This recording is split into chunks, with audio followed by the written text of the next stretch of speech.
Welcome back to my channel, everybody. It's been a while since we've done an interview with another collector, and I'm so excited to have Michael on board here today. If you guys don't know him, he has been a dealer collector out of Hawaii for the longest time. I'm so excited to have a chat with him with all things sports cards, F1 market, and some of the exciting eBay auctions that are coming up for his team. So Michael, welcome to my channel. Thanks, Hannah. Appreciate it. Thanks for the time today. Can I just start by saying I've been a long-time fan of everything you've been doing. We study a lot of things out here, in particular the sports card market. We also study the influencers. There's a reason why we reached out to you. We love the way that you handle things. We love your honesty, actually, and I think that's what's the biggest thing that's needed right now is honesty.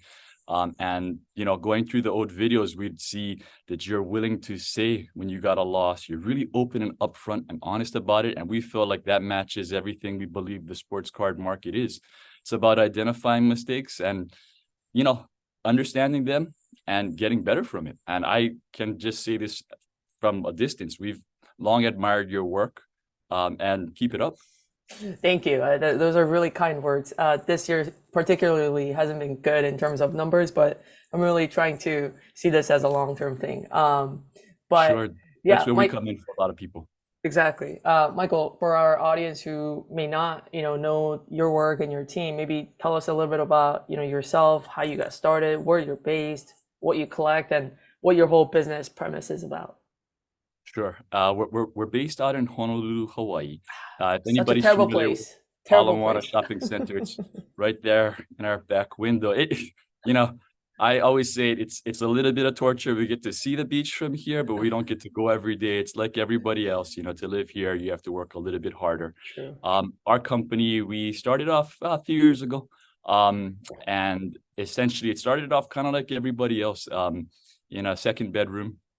Basically buying and on eBay, visiting message boards, trying to find different ways to do sports cards as a hobby. It wasn't a primary source of income for us at the time.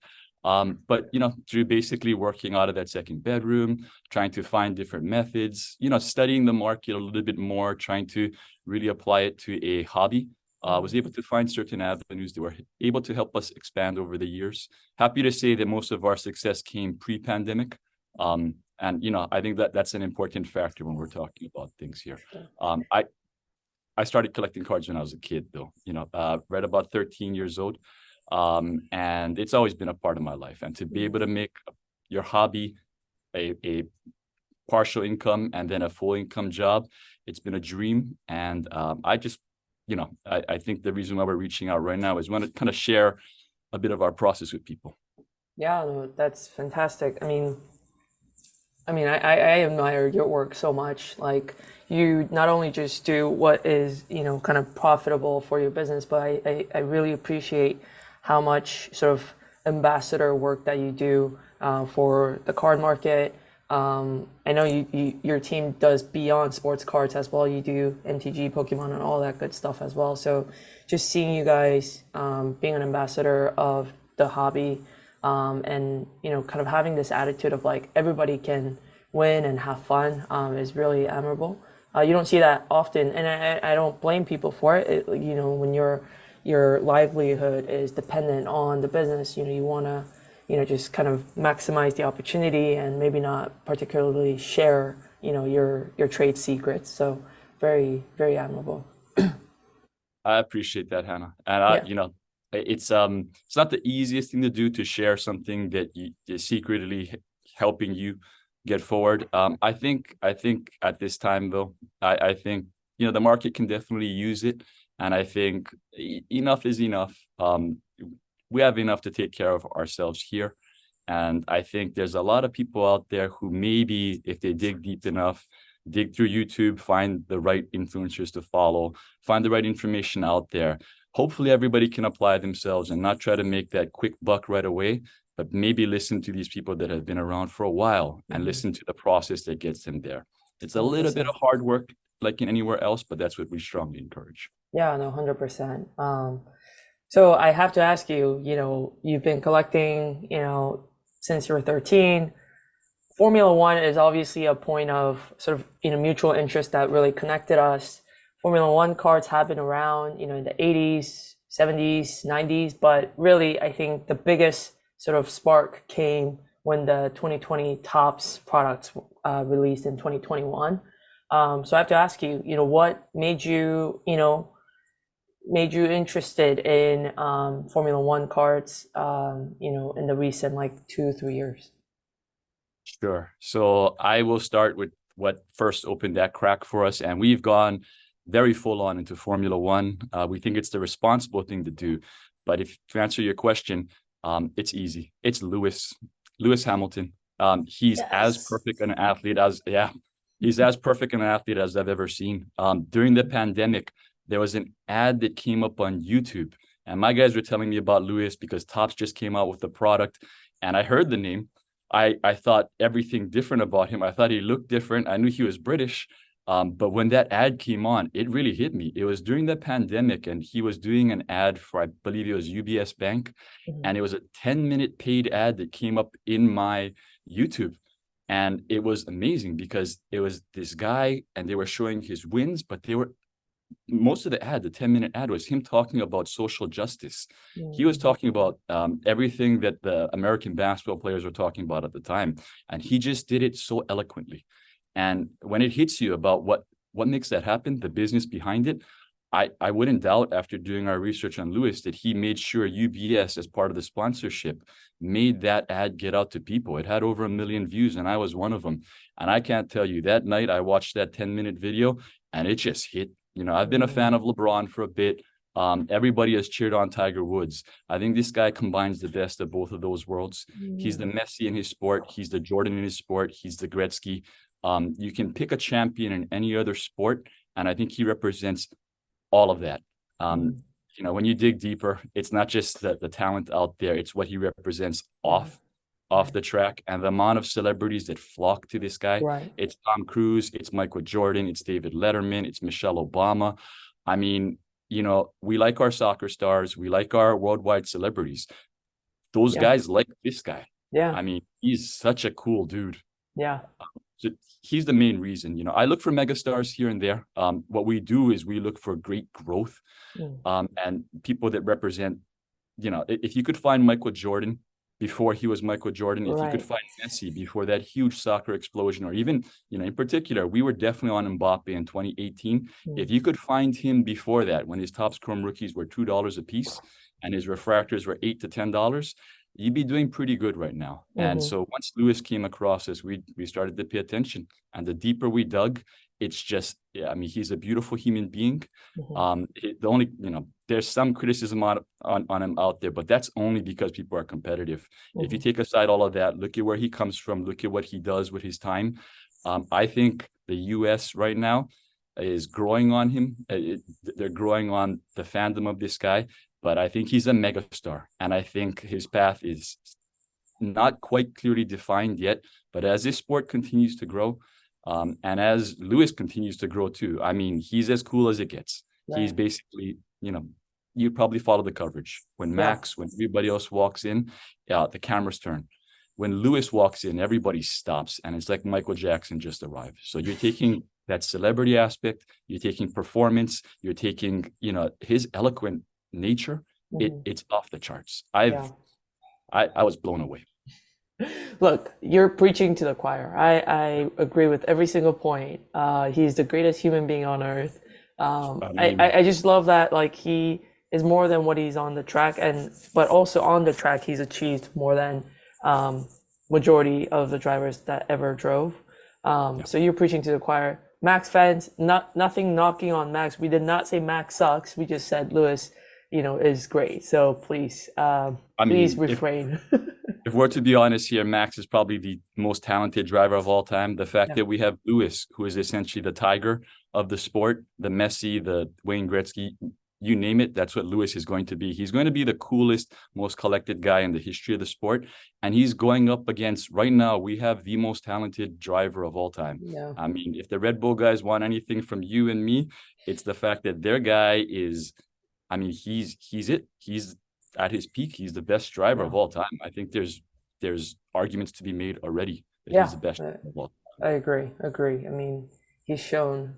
that he has that kind of natural Yeah. instinct to go to push himself and the car to a point where it just doesn't make sense humanly. But okay, Absolutely. so I am with you that Lewis is a great guy, and there's probably a huge potential for his cards because even some of his best cards have not surpassed over outside of his superfractor sales, his superfractor first year Topps Chrome and superfractor auto sales. Outside of that, we haven't seen a sale over 50K.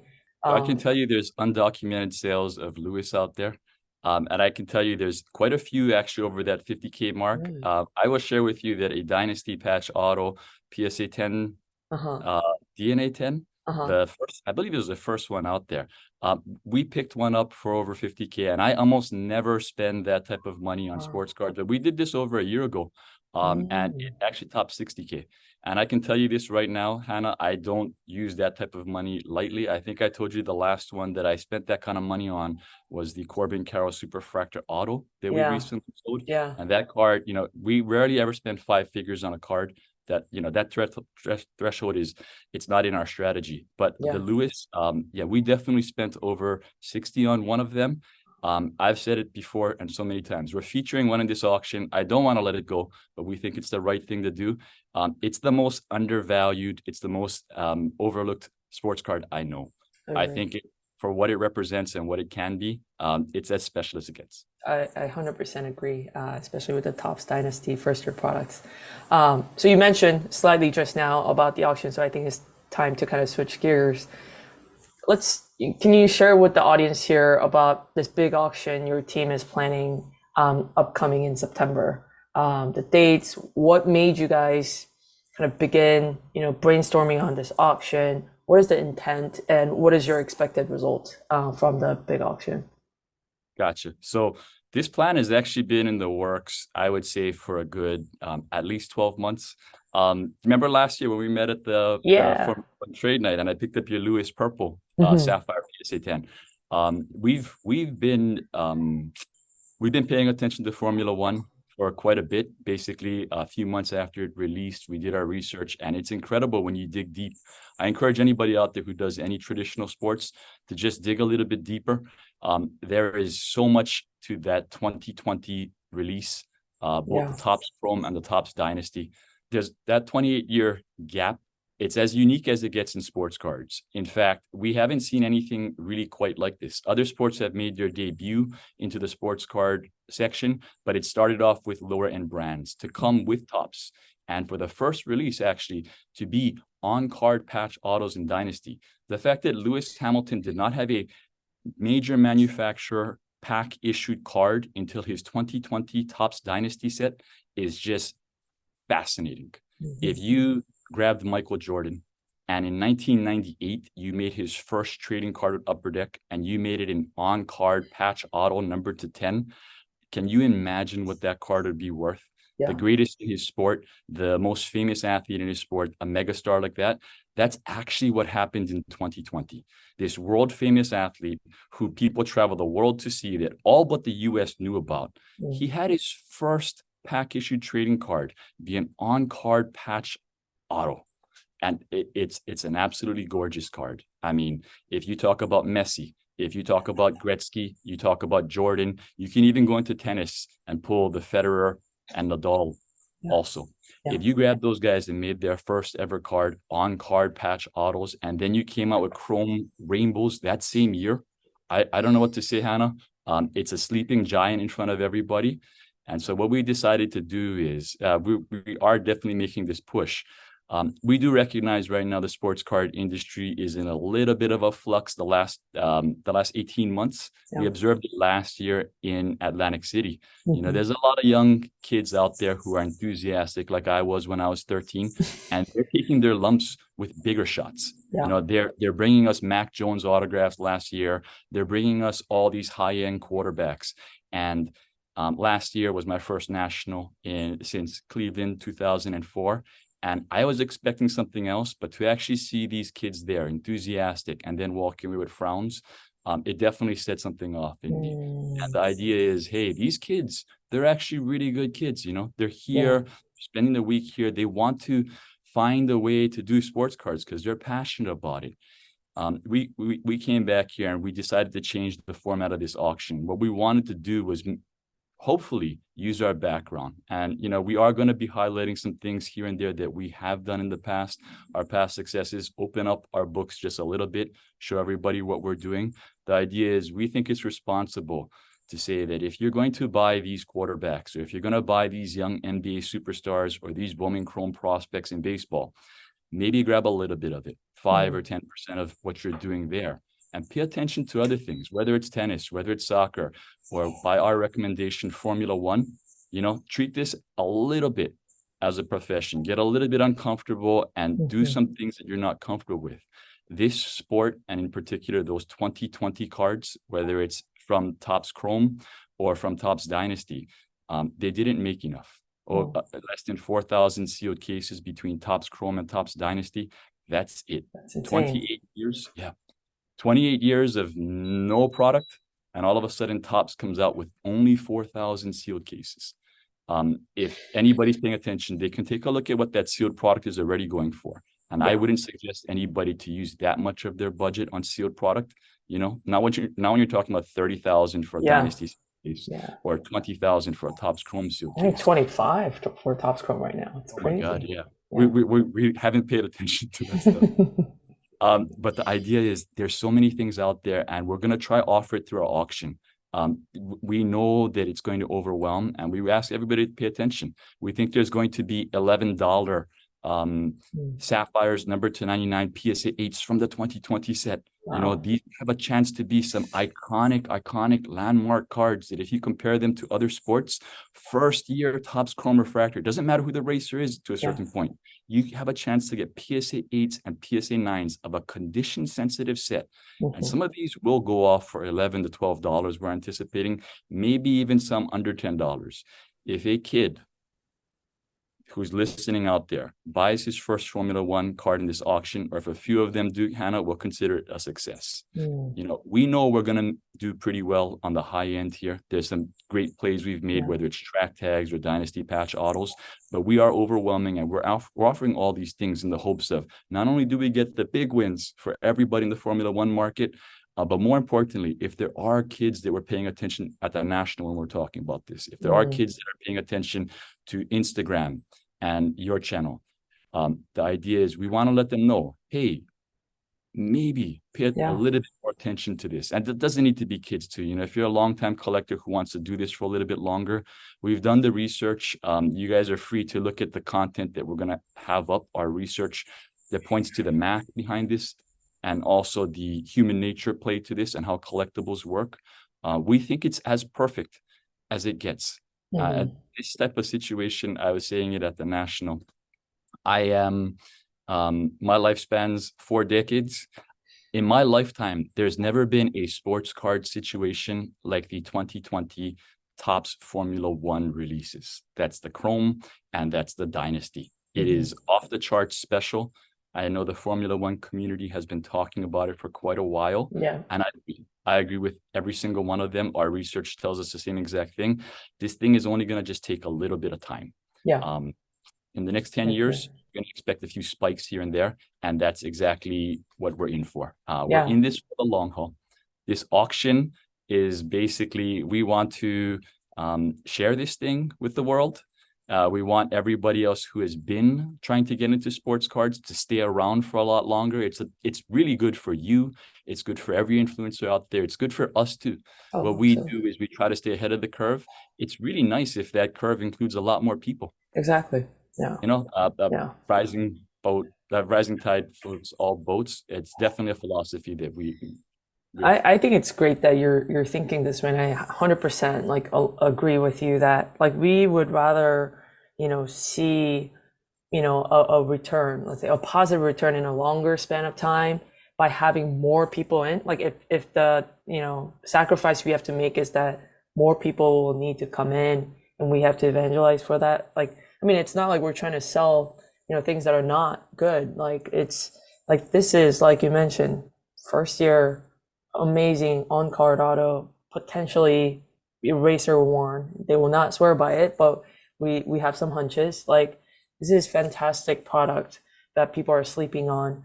And I think Formula One itself as a sport is gaining popularity slow by slow. And look, the events that are going to happen in, Austin in October and then Vegas in November, like it's only going to grow in North America, which has been sort of the quietest region for the Formula One racing sport in the past. But I'm very excited for that to grow, and then hopefully that spills over to the sports card community as well. You touched upon this just a little bit. Like, could you clarify why someone should get excited about a PSA 8 first year product? Because PSA 8 in basketball world, that's like raw. Like that is not even as good as raw. Like tell us why a PSA 8, a PSA 9, it should be considered a very highly desirable in the Formula One first year products. Absolutely. So the most famous set in basketball right now is the 1997 Precious Metal Gem set. Mm-hmm. I think it's not even close what those cards go for. Yeah. And I think you and me both know how many PSA 10s exist for that set. And it's amazing what happens when you bring imperfection to things. But that's not going to be, that's not exactly the exact selling point. It's who buys that set that's the most important. And this one hits both of them. So number one, these things are produced during the pandemic in a factory in Italy. And we have our hunches as to why this happened. But whether it was the soccer release that year or all these F1 cards, any card that was serial numbered, the back went through the serial numbering machine, and it has these two nubs in the back. So almost every serial numbered card you will see will have those two nubs on the back of the card, which means that basically caused, and I know PSA and certain grading companies graded on a scale, but it basically caused your typical card to be a 7 to 8. Your nicer cards, which is your typical PSA 10s, if you look at the pop reports, those are your 9s, and the huge anomalies, the rarest ones that I know all the smartest people are buying up right now because they understand what a PSA 10 can be in the future, how rare it is, not just for the value, but for the collecting value in it. If you have the only PSA 10 red Botas that will ever exist, congratulations. Yeah. The anomalies, they shouldn't exist, and they do exist because they didn't get hit by that machine. But if we should talk about that other part that I mentioned when we first started, who is buying these items? And our research tells us it's fascinating who is buying these items, Hannah. You're buying these items. I'm like bottom tadpole. Your background is interesting to us. What we study is the purchasing demographic also. You're buying this. We've studied other influencers who are very much into this, and there's a common trend all throughout. It's very young, it's very affluent, it's very international. And this is actually the biggest thing. A lot of sports, some of the sports I've mentioned, if you take a look at who's buying, that's always been the biggest influencing factor on future value. Baseball has its strong backing, and I've heard some other guys talk about it recently about baseball will never ever hit its certain level, but football has always had trouble getting its traction. Basketball had an explosion the last 30 years. And you have to go back and ask yourself, well, who was buying these cards, or who wanted to buy these cards in the 90s and who started buying them in the early 2000s? And it's very, very obvious. It was international. It was young and affluent too. And those stepping stones have always been paramount for any collectibles, whether it's been comic books with old Amazing Spider-Man books and Superman books, or a 1952 mantle. Who is buying these items is as important as how good the people on the cards are and how they are treated and respected.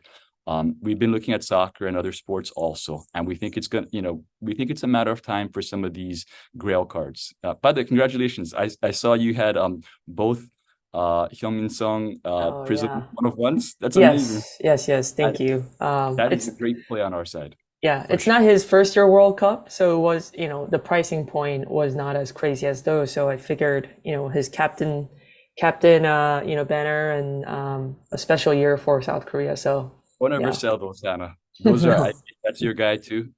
Collecting value is so important. You got them, and he only has one every 4 years. Right. You Yeah. know, that is an amazing card, and especially in that cup too, when he helped with that miracle goal. I mean, Correct. yeah, So, you hold on to those two as long as you can. I would even suggest moving off of your Formula One keys before you move off of those two. If I could give any advice here. But you know, what I do want to hit on, Hannah, is on our background. You asked about it. What I've been doing privately, our former business, is not so much a wheel and deal. What we are is, you know, I am into sports cards for the long term. If we're to look at it like a stock market, how I view our approach from the very beginning has always been, let's not do sports cards in the short term. Let's try to see what the long-term benefits of this is. And if you go back and you do some numbers, there are certain cards that have outpaced even Google going back to the early 2000s. And that's one of the most ridiculous statements there is. But you can look at the Magic Bird rookie. You know, it was $8,000 and it topped out at 800,000. It's amazing when you can actually look at it and have some patience and bring it to this particular game. Look for those inefficiencies. What I do generally is we privately do it here, but we do offer our advice here and there. And what I would say is, you know, I've talked to you about this privately, but if anybody is really eager about this and if they can show us that, our doors are always open. You know, we recently set up an Instagram and we normally keep private, but if anybody wants to hit us there, they can send us a DM anytime, and one of us will try to respond when we can. We've been pretty good. Within 24 to 48 hours, we respond. You guys have deep sports card questions, you guys can hit us anytime. That Instagram is Leahi51513. It's actually our eBay handle if any of you have ever bought from us, but feel free to reach out to us. And the idea is, as long as you can show you're committed to this, and it's not just looking for a, hey, who do I buy next? You know, if you have sports card questions, we have that database, whether it's through experience or through some of our data here. And if you show that you want to do this for the right reasons, we'd love to be able to push this market along a little bit better. No, that's awesome. Could you tell us the time frame of these auctions that are going to go live so that folks can save those dates on their calendar? Gotcha. So the auctions themselves will be ending. The first auctions will be ending after the Singapore Grand Prix on September 17th. Right away in the morning, we're going to have a string of auctions going off, and everybody can come for the fireworks, basically. Right after that Singapore Grand Prix that morning, we're going to have a bunch of auctions going off on that Sunday, September 17th. Then the 18th, we're going to have a few more, and the 19th, we'll finish it up. And on the 19th, we are offering, I believe it's the first ever offering of all 20 drivers in the single patch set from the Dynasty, a lot of them in high grade. One of each will be putting up there. You know how much I like those, Hannah. We wanted to offer it up as a showcase. And the idea was, you know, if you love them, you have to let them go and let other people enjoy them. And we hope it's able to showcase how important these cards are. We think it's going to create a lot of long-term winners. I think that's the goal here. If anybody's wondering, yes, of course, we are in Formula One for the long haul. You know, I can't speak this passionately about it and not back it. Too many of these things make sense, and history has shown us when too many things make sense, you just have to be patient. And a little bit of holding power, or, you know, some foresight. Everything you said today, everything everybody said, everything I'm saying, it makes a lot of sense. And so people would ask, well, why isn't it working? Well, sometimes it just takes a little time. And we definitely do believe that. We hope this auction can point people in the right direction. And we hope that it's not just us in it. You know, I think for everybody that's in the Formula One market, the more people we have jumping in, the more long-term winners we create, the better it can be for Formula One products in general, the 2021, the 2022, and going forward. But we think this first set, it is so solid. It is on such solid ground. It fits the supply-demand model to a T. And it's both sides, not just the supply. I've spoken about the supply, but this sport, it is in huge demand. The key indicator for me is it was the 2021 product when that dropped. And the 2022, if you pay attention, the orange refractors for off drivers that weren't Lewis Hamilton, they were still selling for high prices. And that just screams collector mentality and not investor mentality. Everybody's been worried about investor. It's happened in other sports that we know of that are not mainstream popular. This Formula One thing, we've seen some incredible sales. I will say this, Hannah, there was a Daniel Kvyat refractor PSA 10 that recently sold for over $100. That is not investor behavior. that is not investor behavior. And those are the indicators we look for. Irrational spending or people wanting to complete collections, it Right. is the pillar of future Yeah, value. I won't tell you how much I pay for that Kavak gold refractor. I will not tell you. I needed it for my set. So, all right. So, Michael, thanks for sharing all your stories and about telling us about this auction that's coming up. But some people might think this guy maybe is selling off his entire F1 collection and is out.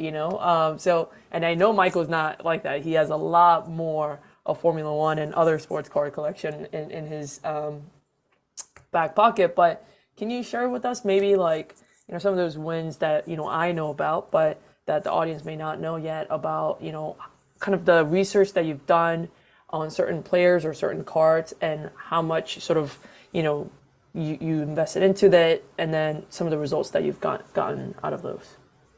Sure. We generally try to outpace the market, and that's not just our market, but other markets also. And the general thing we look for is big growth. If anybody has our Instagram, we've actually been showcasing a few things here and there. We're trying to keep as private as we can, but we are showcasing a few things here and there. The item showcased right now on our Instagram was a collaboration with one of our customers. And I think it's one of the biggest wins this year that's out there. It's the Shohei Ohtani Topps Chrome Rookie Superfractor PSA 10, the PSA showcased at the National Convention. It was one of their two showcases, and we're incredibly proud of it. At the same time, we understand that that there's a lot more opportunity out there. So we will be showcasing some things here and there. But Hannah, actually, you told me to come prepared for this. And you asked me what are my favorite cards. And so I brought, first of all, I want to start here. And it's these two cards right here.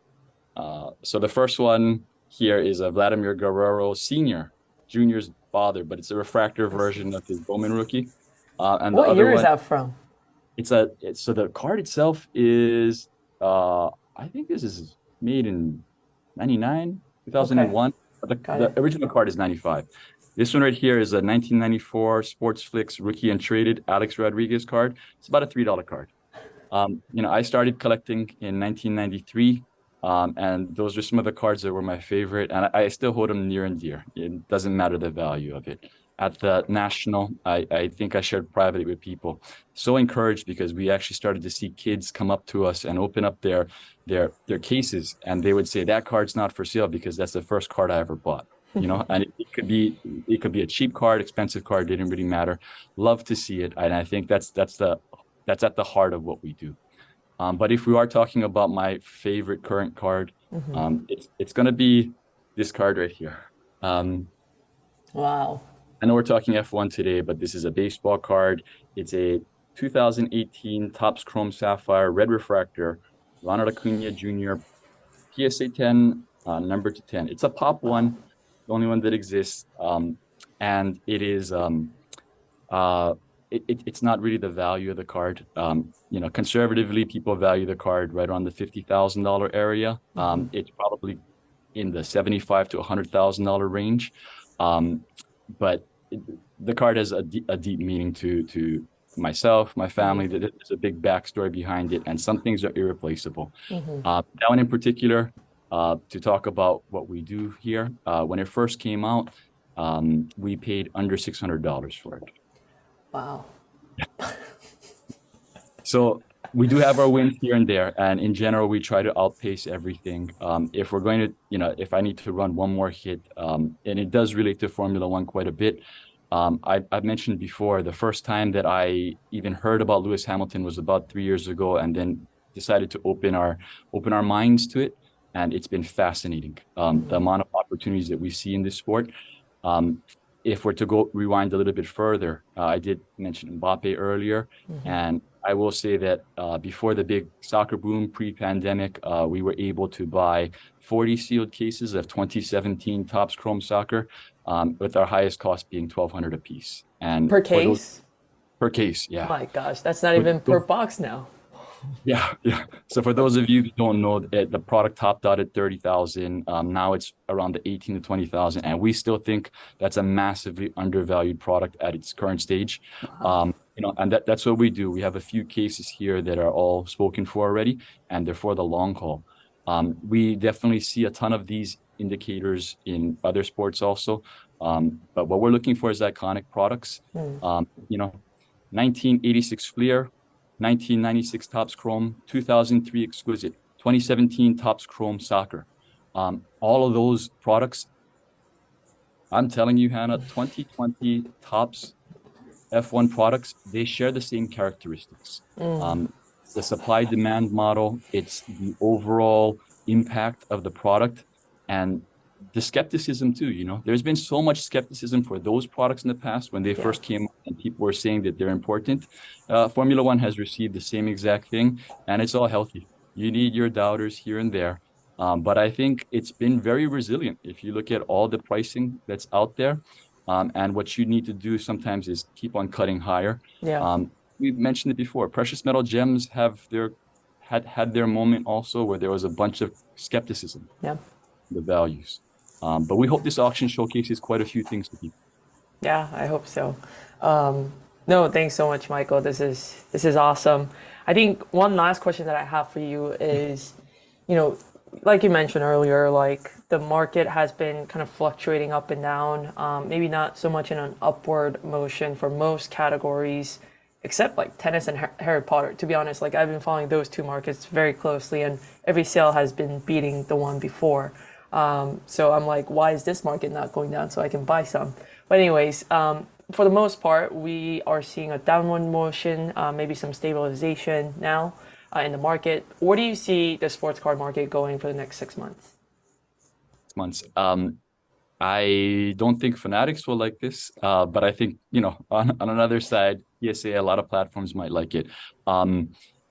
I see mass chaos all over the place. I think we've seen these signs here and there, and I think where the dominoes are playing out is we'll see a huge overload of product here and there. But things like that, I think generally it does excite us a little bit. I think in that is always the word opportunity. And I encourage everybody to listen to everybody else out there. Go out there and seek information, study, see who you do and don't like. Form your own opinions, do a little bit of work, because there's going to be a ton of great information out there. And I'll tell you this right now, that Shohei Ohtani card I was talking about, you can all see it on our Instagram. That was purchased at a time of a little bit of chaos too.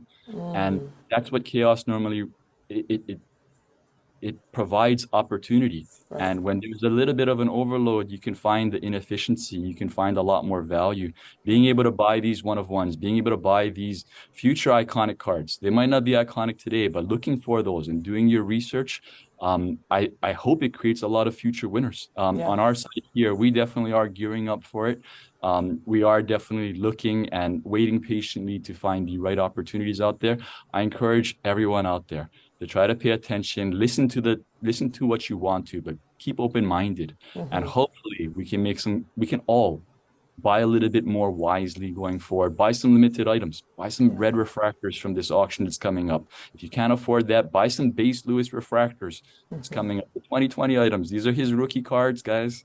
But buy some of these things, and hopefully, whether it's F1 or it's a baseball rookie, if you buy the right items, hopefully 3 to 5 years from now, we can all talk about our wins. We can all be on this higher plateau, and this market can actually grow going forward. And we'll have a lot more winning stories. We can have a lot more people talking about how great this market is and not how bad it was or how all these different things happened. Yeah. And I think it's amazing what sometimes this chaos can represent. The resilient people, the stronger people will normally survive. And I hope a lot of people out there are listening to your channel and paying attention to this advice that we're trying to give today, and all these different avenues that you're trying to tell people about, these creative ways to buy cards, these creative ways to grade cards, these creative ways to think about outside the box instead of doing what they normally do. Correct. Again, I encourage everybody, if you're going to buy a football rookie this year, if you're going to buy a Bowman Chrome prospect, go ahead and do it. If you're going to buy Wembanyama cards and Scoot Henderson cards, go ahead and do it. But when you think about buying that second one, grab a little bit of that and trust other people. Take some advice out there. Do some research of your own. And I'll tell you this right now, we said it earlier. That 2020 set, we talked about the megastar that Lewis Hamilton is. We mentioned how talented Max Verstappen is. I don't think there's any doubt in any honest Formula One fan's mind. This guy might be the most talented racer of all time. You have both of them with their first Topps cards in the same exact set. I don't know, you can go to tennis, I think, and find that, but it's very, very rare for that to happen in any sport. Right. And they came with rainbows, they came with refractors, and some of these refractors, you can call them subsets, but imagine if you change that name on the front from Hamilton to Messi, or from Hamilton to Jordan, and you said that was his first year of Topps, and you could buy a refractor right now for $12. There's a whole bunch of things that I think if people pay attention to, and if they just type on Google Lewis Hamilton or type on Google Max Verstappen and give it a read, you'll be fascinated. Yeah. No, this is fantastic, Michael. Thanks so much for your time. Everybody, if you want to, learn more about the auction that's coming up, that's ending just around the Singapore Grand Prix, or if you just have any questions about sports cards, again, you can't just say, hey, who should I buy next? But more thought out questions, feel free to hit up Michael and his team at Leahai. I don't know if I'm saying that right. Oh, it's okay. It's okay. We can just type that thing on the bottom after. Okay, I'll leave that in the description as well. But Leahai 51513. Michael, I know that we want to have you back here again, talking about some other cool stuff about sports cards and trading cards in general. So thanks so much for your time, and yeah, I hope that I win a couple cards off the auction as well. Appreciate it, Hannah. Thanks for the time today. And everybody, thank you for your time. Appreciate it. If you've gone this deep, appreciate it. All we want to do, and I want to say this as genuinely as possible, we've done good, and the idea is we want to push this as much forward as we can. I get to do sports cards for a living now. I get to study these things, and I get to have fun with this incredible best hobby in the world, as I call it. It's father and son can do it, and at the end you have the best rewards possible. It's not like fishing or any other hobby out there. You can actually make money off of your hobby or pay some bills. It's an incredible hobby. I encourage everybody to follow your influencers, follow whoever you are listening to, and listen to good advice. Study your craft, study your hobby, and if there are ways to improve yourself in this hobby, be open-minded. That would be my last message to everybody. Hannah, you are incredible. Keep doing what you're doing. Thank you so much. Yeah. Thanks, Michael. Bye. Bye. That was awesome.